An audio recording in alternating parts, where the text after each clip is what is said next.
যান কোনো বেসরকারি হাসপাতালে, আরে আমি দায়িত্ব নিচ্ছি, আপনি আমার সঙ্গে যান, ক্যামেরা নিয়ে যাচ্ছি আমি। সিভিক ডাক্তার আজকে আইন ব্যবস্থাটা ভেঙেছে, এবার চিকিৎসা ব্যবস্থাটা ভাঙবে, এবার মানুষের মৃত্যুর জন্য দায়ী থাকবে গভর্নমেন্ট। পরিযায়ী শ্রমিক বিভিন্ন রাজ্যে রাজ্যে ঘুরে বেড়ায়, তারা অসুস্থ হলে কোথায় যাবে? তারা কোথায় যাবে? স্বাস্থ্যসাথী কার্ড দিয়ে তারা যেতে পারবে না? তারা স্বাস্থ্যসাথী কার্ড দিয়ে তামিলনাড়ু যেতে পারবে? আয়ুষ্মান ভারত কার্ড থাকলে তারা যেতে পারতো।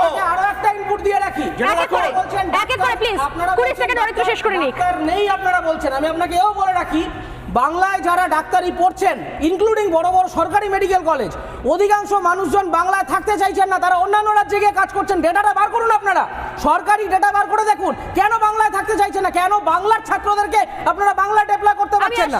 মানুষ কোথায় পোস্টেড হবে, কোন চিকিৎসক, সেখানে পর্যন্ত ঘুষ নেন আপনারা। তন্ময় দা 20 সেকেন্ড, তন্ময় দা 20 সেকেন্ড।